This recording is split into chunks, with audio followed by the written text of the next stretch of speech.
Howdy guys, Mac Double Tap. This is going to be the beginning of my do-it-yourself video series for doing yourself a Kydex holster.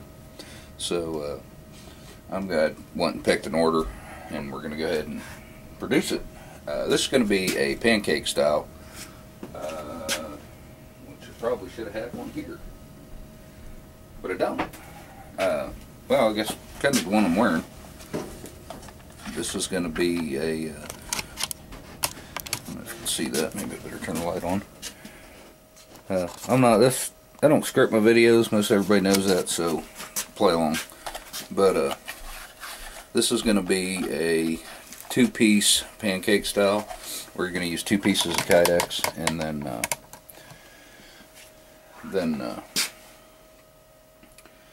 rivet them together, as opposed to the taco style or whatever. Don't have a cameraman, so we're going to have to bear with me. This holster is going to be black, I believe. All black. Yep. Left-handed all black holster for a SIG 226 with a Surefire X400 on it. So the first thing we need to do is you kind of got to lay out your holster. Now I know, I've done enough of these, I don't use a pattern, but you may want to trace it out on cardboard, because cardboard's cheap. You know, sit there and cut it up a couple of, 5, 10, 15 different ways with cardboard. Put your gun in it, make sure you get what you look. This one here does not have a sweat shield, which makes this real easy being left-handed. If you're left-handed, you're making a left-handed holster, it's not going to be an issue for you. If you're right-handed, you're making a left-handed holster. A lot of our gun show holsters tend to be holsters that should have been built for a left-handed gun or a left-handed shooter, and they were built for a right-handed, and we missed it. Not a lot. Doesn't happen. It doesn't happen much at all anymore. It did when we first started out. But first thing you need to do is we're going to take the gun. I like to give it at least 2 fingers below, and I'm going to try and move this around. I'm watching the screen. So I like to give it a minimum of 2 fingers below the gun for fold and mold and all that. You can get 3 fingers if you're not really sure. You can use a pure 1 foot mark if you want. Soapstone, good old-fashioned welder's soapstone. You can get real creative and try and cut it, right at the top of the gun, right where you think you're going to do it. Kydex isn't that expensive, so why? Leave yourself plenty of room. Put a quick little line on here, run over to our scroll saw, which is how I kept my Kydex.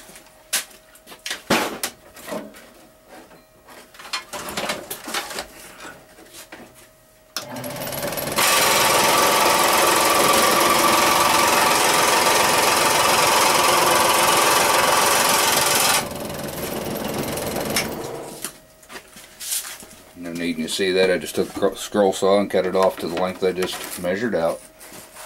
Clean up the burrs best you can. You don't need that stuff in your molding. I don't use vacuum form here in the dungeon. The shop has some vacuum forms. I don't use vacuum forms. Well, we use vacuum forms. I don't use any here. The dungeon is the basement of my house, incidentally. That's where all this started. So now we have our holster. So being this gentleman's left-handed, this is going to be the outside of the holster here. Does he want a rake? No, he wants 0 degrees. Here is where, though, however, if you're going to put your rake on it, you put the can of the gun.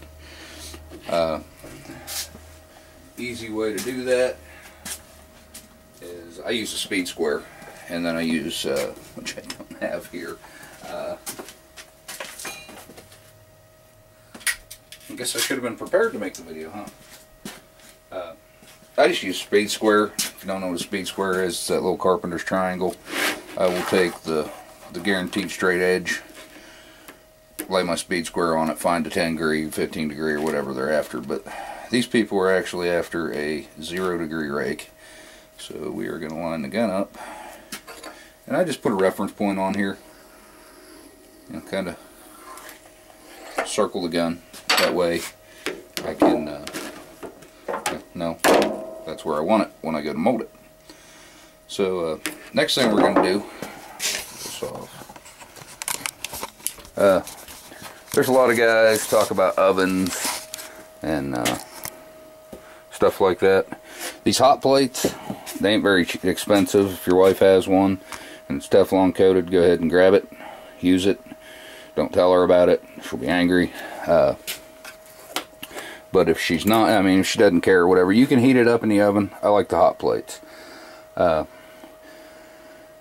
guys out there going to tell you you're going to have to go buy some high dollar, and I have one because there it is. See the dust on it. Thermometer. I run my board here at right about 293 degrees. I found if you heat up to 301, 300 degrees is about what I shoot for. I have found that it's a great coffee warming plate. Does a real good job of keeping your coffee warm. But B, that'll heat the Kydex up to a good working temperature without burning it, without over temperaturing it, without. We have found through trial and error and through our curing process that if you overheat Kydex, it causes some issues later. But now, when you put your Kydex on here, you have to be very gentle and very, you got to get it right. That'll work. Just set it on there. Initially, it's going to bow up just a little bit. I don't know if you can see that. Man, I wish I had some more light down here. Not a big deal. As it bows up, rotate it once or twice. You cannot leave. If you notice, I got dust on there. Not a big deal. That actually helps. It's almost like a lubricating factor.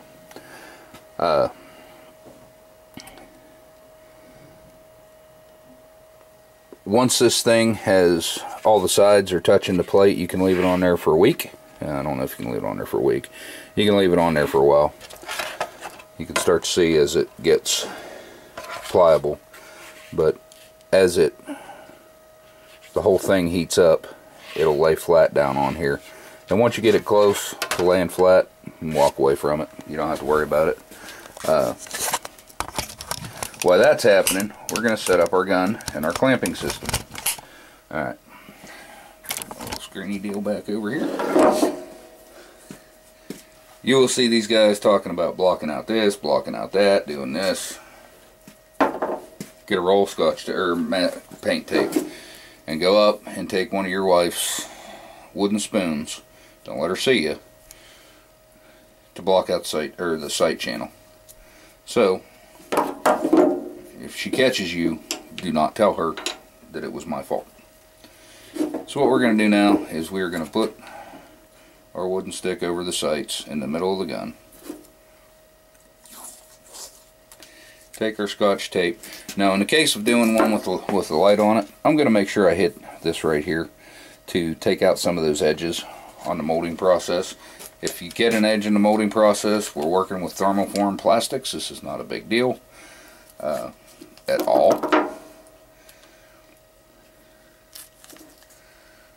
So we're going to wrap that.